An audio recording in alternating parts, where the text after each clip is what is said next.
Bonjour à tous et bienvenue dans ce petit bavardage de coaching où nous allons parler de quelque chose qui est primordial mais qui se perd énormément.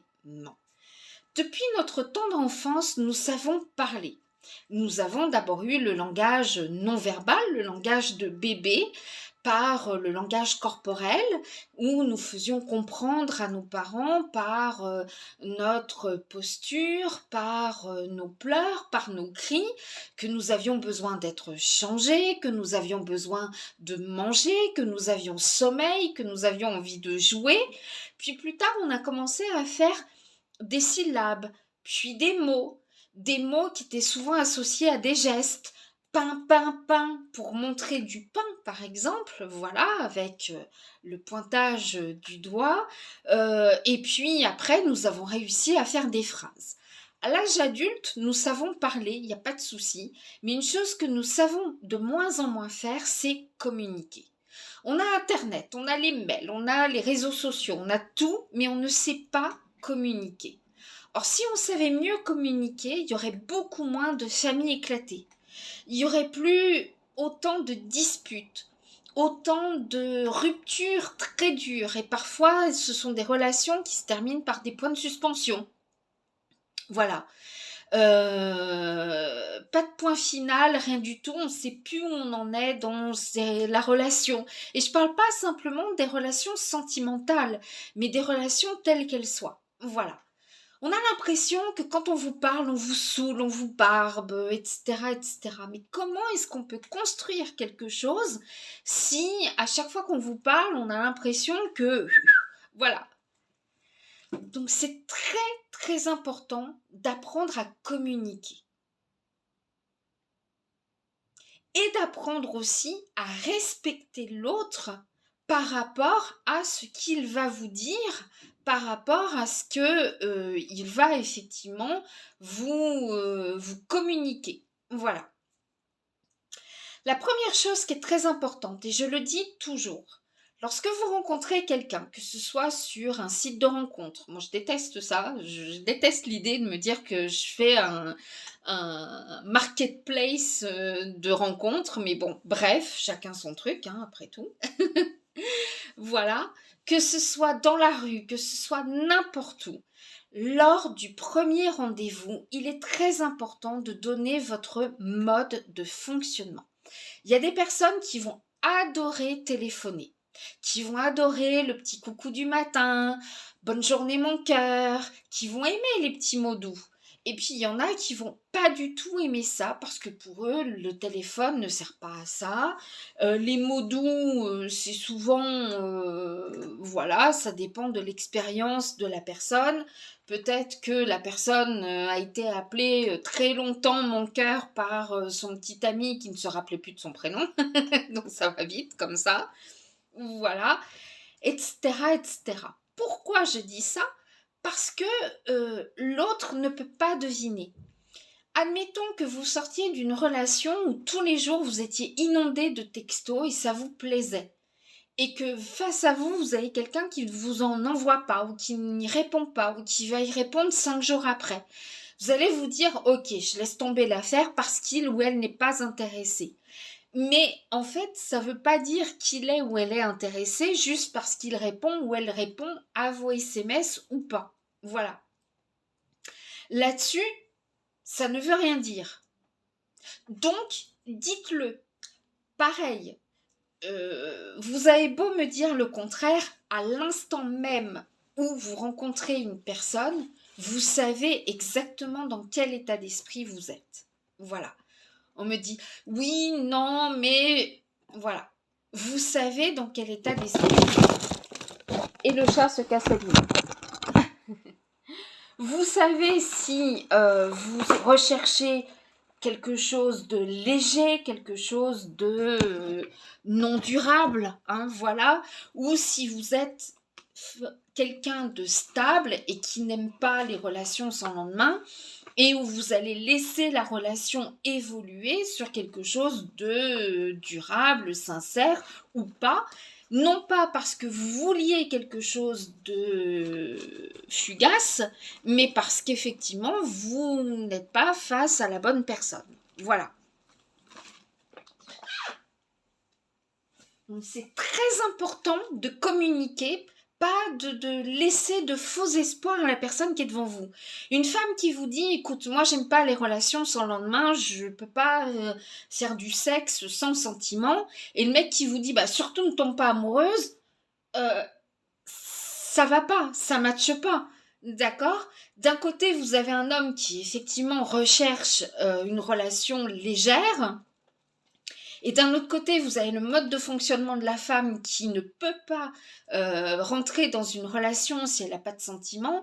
Donc, à vous de voir comment ça va évoluer. Mais ça, c'est quelque chose de très très important de se mettre d'accord.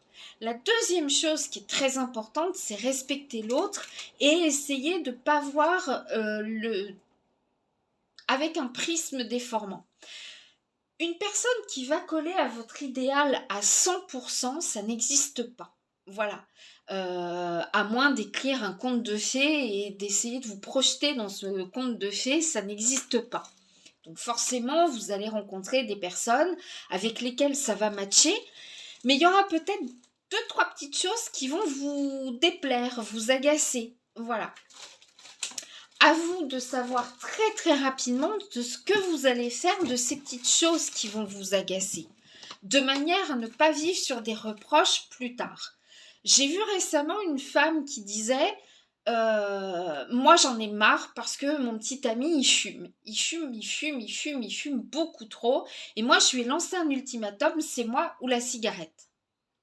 Donc moi la première question que je lui ai posée, c'est mais il fume depuis combien de temps? Oh bah depuis l'adolescence. Et aujourd'hui il a quel âge? 42 ans. D'accord. Bon, ça veut dire que quand vous vous êtes rencontrés, quand vous vous êtes mis en couple, il fumait déjà, puisqu'il fume depuis l'adolescence. Bah oui, tout à fait. Donc si ce détail ne vous plaisait pas, pourquoi est-ce que vous êtes sorti avec lui? Pourquoi vous avez commencé quelque chose avec lui? Bah, il est sympa, il est drôle, il me fait bien rire, et puis on partage des passions communes sur les voyages, etc. Voilà. Mais des gars drôles, sympas, avec lesquels vous allez voyager et qui ne fument pas, vous allez certainement en trouver. Donc pourquoi vouloir modifier à tout prix la personne en face de laquelle vous êtes pour vous dire je vais la façonner ou le façonner à mon image? Ce qui est assez intéressant, c'est la femme par rapport à l'homme. C'est-à-dire que la femme peut se permettre, ok, maintenant c'est l'alcool ou c'est moi, c'est la cigarette ou c'est moi, c'est les réseaux sociaux, tu arrêtes de liker les autres meufs ou je te quitte. Ce sont des choses comme ça. Par contre, vous, mesdames, si vous demandez d'arrêter de vous maquiller, si il vous demandait de perdre 3-4 kilos, je te lance un ultimatum, tu fais un régime, tu perds 3 kilos, je te quitte. Là, vous seriez en train de vous dire quelle mufle, j'ai pas changé pour toi, etc., etc. Même dernièrement, j'ai vu aussi l'inverse. Une femme qui aime bien boire les week-ends, etc., etc. Son mec lui a dit non, écoute, moi, c'est rédhibitoire une femme qui boit. Elle poussait les hauts cris. Ouais, mais attends, si on n'a pas le droit de s'amuser un petit peu, enfin j'ai d'autres qualités, et puis je bois que le week-end et tout et tout. Donc voyez, vous n'acceptez pas qu'on puisse vous quitter par rapport à des choses qui peuvent être potentiellement rédhibitoires ou essayer de vous changer. Par contre, vous aimeriez qu'il change pour vous. Alors, quand on est dans un couple bien, c'est-à-dire quand on est bien avec la personne, c'est vrai qu'on est quand même beaucoup moins stressé. Donc, la personne va certainement moins fumer, la personne va être moins tentée de sortir, faire la Java avec tout le monde. Et si il continue, c'est qu'il n'est pas bien dans cette relation. Donc, qu'est-ce qu'on fait? Est-ce qu'on se quitte sans rien dire ou est-ce qu'on discute? Et c'est là que j'en reviens. Le dialogue, c'est quelque chose de méga super important. Voilà. C'est super important, quoi qu'on en dise. Je me sens plus bien dans cette relation parce que Voilà. Mais n'attendez pas non plus de donner que du négatif. Je suis bien avec toi parce que, etc., etc. Voilà. On ne peut pas non plus baser la communication que sur du négatif.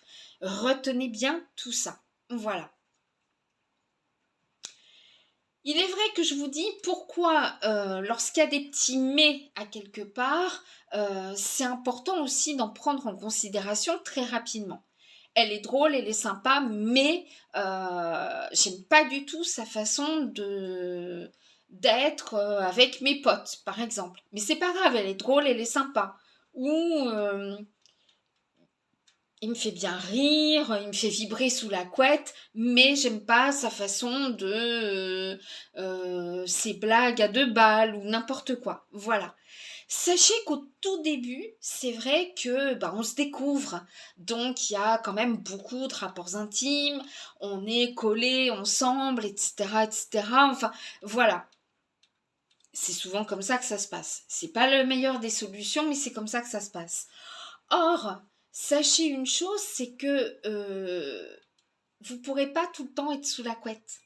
Il n'y aura pas toujours que de la positivité. Là, vous êtes chacun chez vous et au final, si un jour ça va pas trop, vous êtes de mauvais poil, vous avez mal à quelque part, etc., etc., vous allez repousser le rendez-vous jusqu'au moment où vous allez être bien pour vous montrer sur votre meilleur jour. Mais quand vous vivrez ensemble, il y aura des moments où vous n'êtes pas bien, vous êtes en colère, vous êtes stressé, vous êtes fatigué, vous avez envie de dormir et pas l'autre.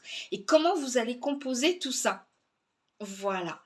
C'est pour ça que l'été, c'est pas mal parce que quand on peut partir 5-6 jours en vacances avec la personne que l'on aime, on voit déjà ses petits travers et peut se projeter à se dire est-ce que je vivrai avec ou pas. Parce que si déjà en vacances à la cool, vous prenez le bec pour un rien, dites-vous que lorsque vous serez dans un quotidien avec le travail, les enfants, etc., etc., vous n'allez que vous prendre la tête. Donc, voyez déjà. Après, ça peut super bien se passer en vacances parce que justement, vous êtes en vacances et que ça va super mal se passer lorsque vous vivrez ensemble. Donc, faites déjà des petits essais sur des week-ends prolongés ou n'importe, voilà, sans partir, voilà. Voyez déjà, par exemple, il ne rebouge pas le dentifrice. Est-ce que vous allez composer avec ça? Est-ce que vous allez refermer le dentifrice ou ah, t'as laissé le dentifrice ouvert, oh là là.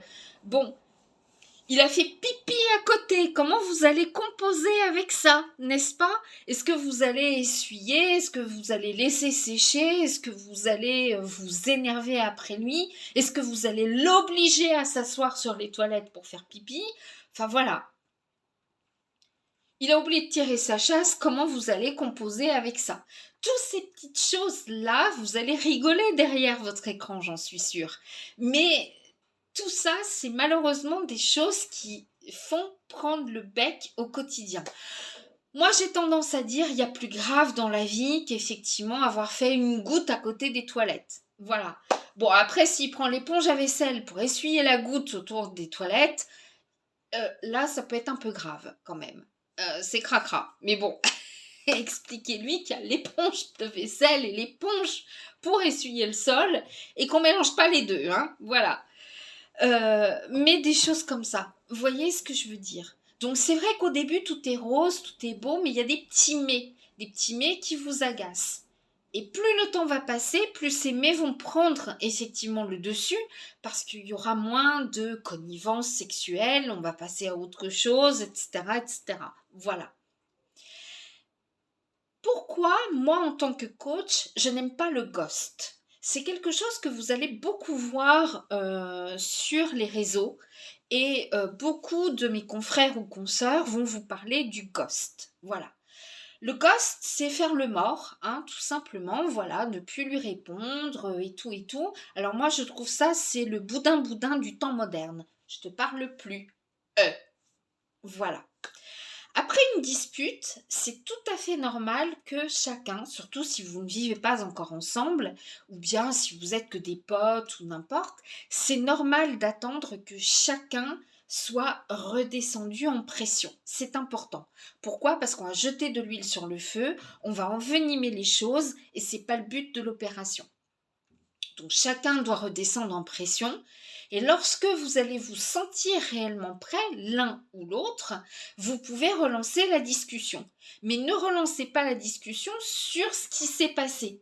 Voilà. Non, mais je t'en veux quand même de m'avoir dit ça, d'avoir fait ça. C'est vrai que quand on est une personne assez rancunière, on a tendance à rejeter de l'huile sur le feu et d'envenimer le truc. Mais il faut à un moment donné savoir ravaler sa rancœur et passer à autre chose. Pour lire un livre, vous ne pouvez pas rester bloqué sur une page et un chapitre et revenir sans arrêt en arrière. À un moment donné, il faut réécrire l'histoire et l'histoire, elle va s'écrire sur des pages blanches. Voilà.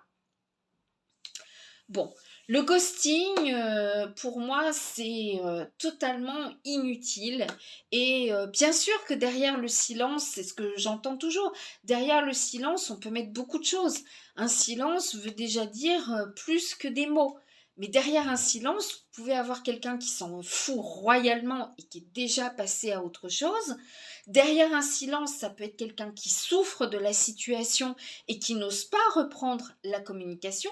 Donc vous, derrière, qu'est-ce que vous pouvez savoir si la personne s'en fiche ou si la personne souffre? Si on ne communique pas, on ne peut pas savoir. La personne peut être au bord du suicide, vous ne savez pas. Ou la personne peut déjà être mise en couple. On ne peut pas savoir. Donc le ghosting, c'est quelque chose qui est totalement puéril en mon sens. Et quand on est dans une relation, on n'est plus des enfants. Et on arrête d'agir tel qu'eux. Voilà. Vous avez des personnes qui, même passé 40 ans, agissent encore comme des petits, dans le mensonge, dans les coups bas, dans ceci, dans cela. Il n'y a rien de meilleur que la franchise. Voilà. Au moins, vous savez à quoi vous en tenir.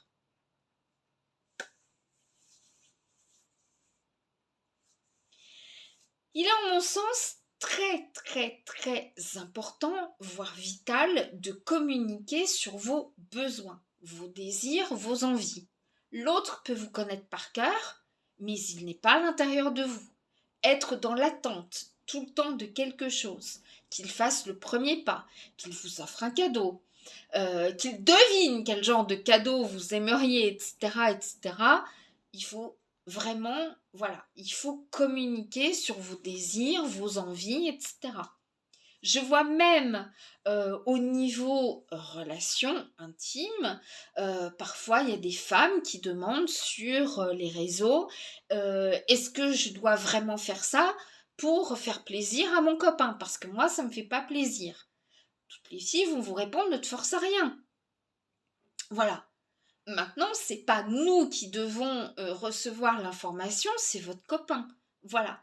Apprendre à savoir pourquoi vous n'aimez pas telle ou telle pratique avec lui, ou pourquoi voilà, vous ne souhaitez pas passer le pas avec lui sur une pratique. Et puis, si vous avez vos convictions, eh bien, vous avez vos convictions. Si vous n'aimez pas quelque chose que lui adore et qui vous quitte parce que vous ne l'avez pas fait, c'est qu'à la base, il n'y avait pas d'amour. Voilà. Donc tout ça, il faut véritablement réfléchir et être en parfaite harmonie ensemble. On ne peut pas être en parfaite harmonie sur des non-dits. Voilà. Donc c'est très, très, très important. Voilà. Il y a des gens qui sont en couple pour qui c'est super important de se suivre sur les réseaux sociaux. Il y en a qui vont détester ça. Parce que pour eux, les réseaux sociaux, on se voit déjà tous les jours, on n'a pas besoin. Pour certaines personnes, les réseaux sociaux, c'est juste pour garder un lien avec des personnes éloignées. Si vous vivez ensemble, ça sert à quoi de vous follower? Si vous ne vivez pas ensemble, voilà, ça peut être au moins je vois ta photo. Voilà, des trucs comme ça, par exemple. Mais bon, c'est super important de vous mettre d'accord. Voilà. Je le dis et je le redis, hein, je l'avais dit déjà la semaine dernière, c'est pas parce que vous êtes dans une relation que l'autre doit être votre propriété. Voilà. Alors, je suis entièrement à 3000% contre l'infidélité, mais quand je dis la propriété, Je vois des femmes, tu vas pas à telle boulangerie parce qu'aujourd'hui c'est la boulangère. Donc tu vas à l'autre, voilà, ou tu changes de caisse pour aller à une caisse où il y a un mec.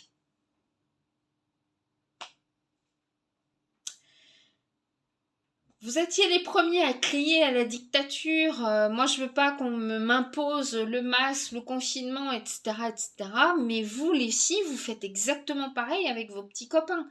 Hein. Lui faire changer de boulangerie parce qu'aujourd'hui c'est la boulangère qui est mignonne, qui est sexy, ça veut dire aussi une chose, c'est que vous manquez beaucoup de confiance en vous-même. Voilà. Comme vous manquez de confiance en vous, bah, toutes les femmes qui seront un tout petit peu plus belles que vous, du moins que vous pensez être plus belles que vous, eh bien, ça vous procurera, n'y va pas, non, non, non, je vais à la boulangerie parce que je sais que tu vas encore papoter avec la boulangère. Et alors, il peut papoter avec la boulangère sans qu'il y ait, voilà, une arrière-pensée ou n'importe. Voilà. Plus vous allez effectivement vous prendre la tête avec ça, plus il risque effectivement de lui demander son numéro. Et trouver avec la boulangère plus de connivence qu'avec vous-même. Donc voilà. Je le dis toujours, hein, quand il y a un début de tromperie ou n'importe, c'est qu'on recherche ailleurs ce que l'on n'a pas ou ce que l'on n'a plus. Or, avant d'aller chercher ailleurs, je pense que la communication avec un C majuscule est quelque chose de primordial. Tu vois, je retrouve plus le petit truc du début, la complicité du début qu'on avait, etc., etc. Je trouve qu'on est de moins en moins, on rigole plus comme avant, voilà. Je trouve que tu fais plus la tête maintenant, enfin, voilà. Et là, on peut en discuter. C'est pareil, même s'il y a des éléments extérieurs qui vous font faire la tête parce que vous êtes préoccupé par, je sais pas quoi, votre travail, un problème relationnel avec un pote, même si vous vous dites ça ne la regarde pas parce que on n'est pas encore assez ensemble. Oui, mais l'autre va le sentir. Elle va sentir effectivement, ou lui va sentir qu'il y a quelque chose qui ne va pas. Et la première des choses qu'on a tendance, c'est de se mettre martel en tête par rapport à nous. Voilà. Donc elle va se dire, il est plus froid, il est plus distant aujourd'hui. Ça va pas dans notre couple ou ça va pas dans notre relation. Alors qu'au final, c'est peut-être un problème de boulot. Au final, vous avez peut-être mal à la tête, mais vous n'osez pas lui dire parce que ça ne le regarde pas. Voilà. Vous avez une crise hémorroïdaire, vous vous faites la tronche, ça peut se comprendre. Donc dans ce cas-là, ne lui dites pas, ne rentrez pas dans les grands détails, dites-lui qu'aujourd'hui vous n'êtes pas très bien et que vous ne souhaitez pas la voir. Voilà. Et n'insistez pas. Ah ouais, pourquoi tu veux pas me voir? Qu'est-ce que t'as? Enfin, voilà, n'insistez pas. Vous pouvez toujours demander, j'espère que c'est pas grave, on se voit quand tu peux. Voilà. Mais l'important, c'est de pouvoir communiquer. Quand on communique mal, effectivement, on s'invente des histoires. On n'est pas sûr pourquoi l'autre ne nous parle pas, pourquoi il fait la tronche aujourd'hui, pourquoi est-ce il like sur des autres filles, etc., etc. Enfin, voilà. Alors moi, personnellement, je like des artistes du spectacle, c'est pas pour autant que je vais coucher avec, hein, même si ce sont de très beaux mecs, et je vais pas me mettre en couple avec. Voilà. Donc, faut arrêter aussi de tout le temps, voilà, s'inventer des histoires et faire des histoires aussi. Hein, voilà. Les filles sont souvent extrêmement exclusives. Tu ne dois plus regarder que moi, etc., etc. Bien sûr, ça me paraît logique. Mais d'imposer ça à l'autre, ça veut dire, comme je viens de le dire, que vous manquez cruellement de confiance en vous. Donc si vous n'avez pas confiance en vous, vous ne pouvez pas avoir confiance en l'autre. Hein. Quand il vous dit ma chérie, t'es jolie, bah tout de suite vous allez croire que il dit ça avec un but derrière, un but bien précis, ou n'importe, voilà. Ou un homme qui vous fait pas de compliments aussi. Ah, je comprends pas, il me complimente jamais, je suis pas belle, je suis pas à son goût. Bah, si vous n'étiez pas à son goût, il serait pas avec vous, de toute façon. Voilà. Donc il y a aussi la communication non verbale, tous ces petits gestes tendres, ces regards, ces caresses, sa tendresse, etc., etc. Voyez si c'est vraiment de la tendresse ou si c'est juste une caresse comme ça banale pour dire je touche la peau, quoi. Voilà, tout ça, ça se sent et ça se ressent. Il n'y a pas besoin de mots parfois. Ça, c'est la communication fluide entre deux êtres et c'est vachement important. Voilà.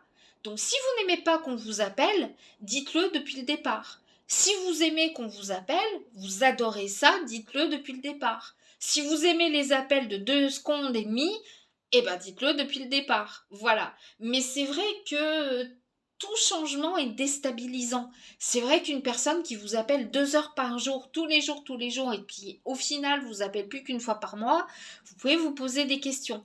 Mais là-dessus, il y a certainement une raison. Et la raison, vous pouvez demander partout sur les réseaux sociaux. La seule raison, la seule personne qui connaît cette raison, bah, c'est la personne qui est concernée. Donc voilà, donc arrêtez de demander tout le temps sur Facebook et parler, communiquer ensemble, c'est la chose la plus importante. Bonne journée!